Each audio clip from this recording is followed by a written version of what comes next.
ఎప్పటికీ కోరుకోరు. మనం చూసాం ఎన్ని రకాల దౌర్జన్యాలు, 1,70,000 కంప్లైంట్లు భూములు లాక్కున్నారని ఈ రాష్ట్రంలో. అవన్నీ వేరు. రాష్ట్రంలో సంక్షేమాలు ఎంత ఇస్తున్నారా, లేదంటే ప్రజలకి ఇదంతా జరుగుతున్నారు కదా. పారిశ్రామికవేత్తలకి ఎంత వరకు సహాయ సహకారాలు, తోడ్పాటు, వారికి ఒక భయం లేకుండా నెక్స్ట్ వస్తే ఏ విధంగా ఉంటుంది, ఉంటామా పోతామా మళ్ళీ ఇది మొదటికి వస్తుందనే భయం లేకుండా ముందుకు కల్పించే ప్రయత్నాలు. భయం లేదు. ఇవాళ కేంద్రంలో ఎన్డీఏ ప్రభుత్వం ఉంది, రాష్ట్రంలో ఎన్డీఏ ప్రభుత్వం ఉంది. ఈ రెండు ప్రభుత్వాల తోడ్పాటుతో మన పరిశ్రమ అక్కడ పెట్టవచ్చాననేటువంటి ఒక ఆస్వాదన, ఒక నమ్మకం ఈ దావోస్ పర్యటన కలిగిస్తా ఉంది. చంద్రబాబు నాయుడు గారు చెప్పేటువంటి విషయాలు, ఆయనకున్నటువంటి నాలెడ్జ్, జగన్మోహన్ రెడ్డికి అక్కడ ప్రెస్ మీట్ లో ఇంగ్లీష్ చదవడానికి నానా తిప్పలు పడతా ఉన్నాడు. మీరు చూశారు కదా, వచ్చినాయి కదా ఆ క్లిప్పింగ్లు, ఆ చదువు, ఆ చూసి చదవటానికే మాట్లాడలేని వ్యక్తి దావోస్ వెళ్ళి పారిశ్రామికవేత్తలతో ఇంగ్లీష్ లో డిబేట్ చేయగలడా? ఈ ఆంధ్రప్రదేశ్ గురించి చెప్పగలడా? ఆ మంత్రిని తీసుకెళ్లారు అమర్నాథ్ ని, అతను 2 సార్లు ఫెయిల్ అయ్యారండి చంద్రబాబు నాయుడు గారు. అందుకనే 2 సార్లు ఫెయిల్ అయ్యారు చంద్రబాబు నాయుడు గారు. ఆయన ఇంగ్లీష్ మాట్లాడారు, ఆయన ఇంగ్లీష్ తెలుసు.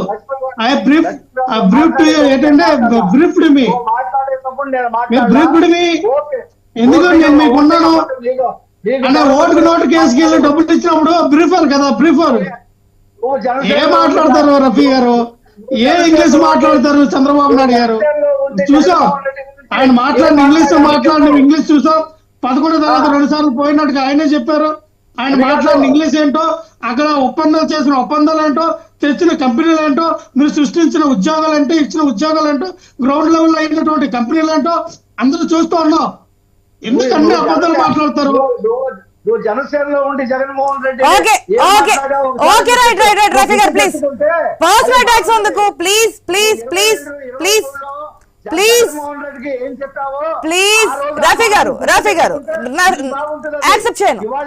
యాక్సెప్ట్ చేయను. మీ పార్టీ గుండా స్థిరత్వం మీ పార్టీ కూడా లేదు కదా. పక్క పార్టీలో ఉన్నటువంటి వారిని వస్తే స్వాగతిస్తున్నారు కదా. ఎలక్షన్స్ ముందు తీసుకోమని చెప్పి తీసుకున్నారు కదా. ఇవన్నీ టాపిక్ లో ఉన్నటువంటి సందర్భాలు కాదు. Please please please please please ఆ పార్టీలో ఉన్నప్పుడు ఈ పార్టీ గురించి, ఈ పార్టీలో ఉన్నప్పుడు ఆ పార్టీ గురించి మాట్లాడడం రాజకీయాల్లో సర్వసాధారణ. అందుకే మీరు చాలా సందర్భాలు ఉన్నారు. రాజకీయాల్లో శాశ్వత శత్రువులు ఉండరు, మిత్రులు ఉండరు అని చెప్పి. పర్సనల్ అటాక్ వద్దు. పార్టీలు మారవచ్చు, కండువాలు మార్చుకోవచ్చు.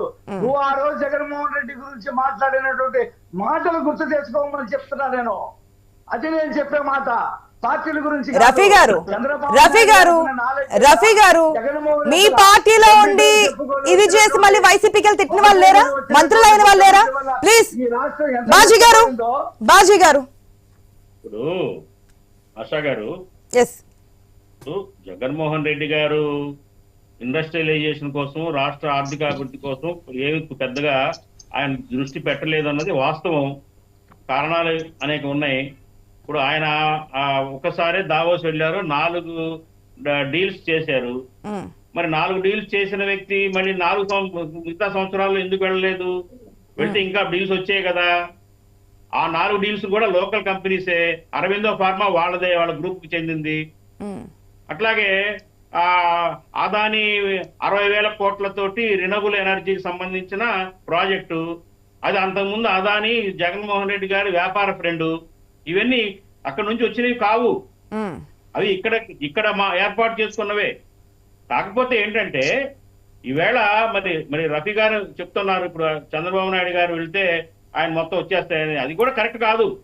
ఎందుకంటే ఓవర్ నైట్ గా ఏదైనా రావు, కానీ వెళ్ళటం అవసరం. దావోస్ పర్యటన అవసరం.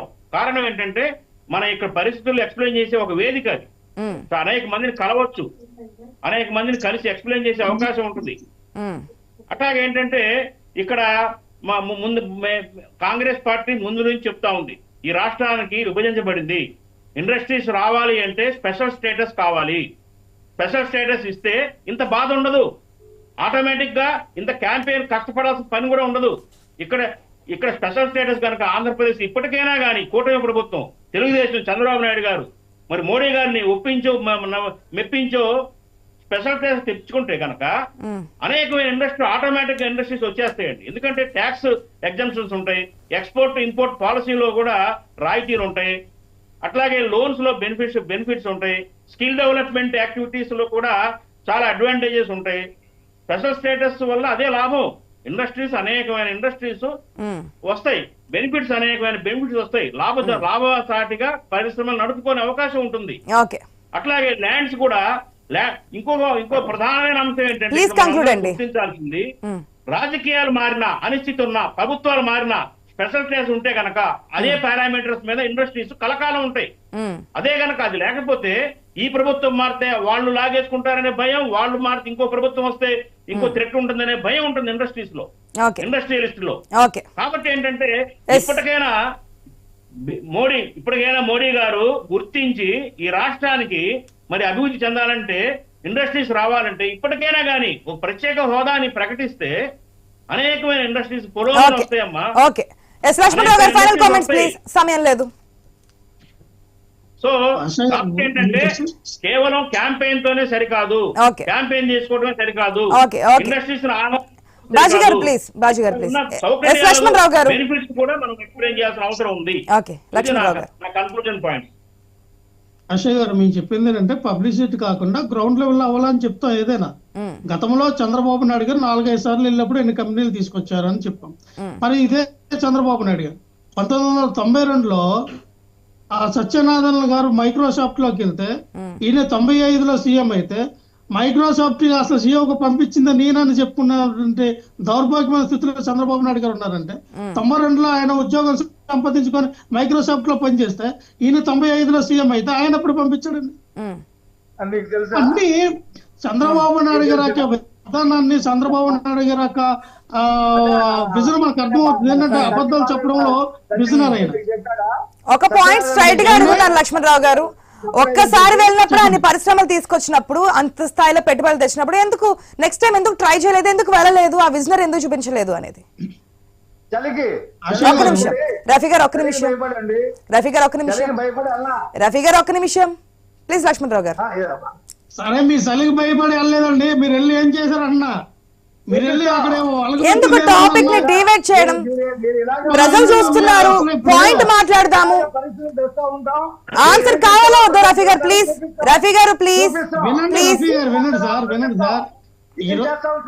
వినండి. ఆశ గారు ఏమన్నారు, మీరు ఎందుకు 4 సార్లు వెళ్తే ఇంకా ఎక్కువ కంపెనీలు వచ్చినాయి కదా అని.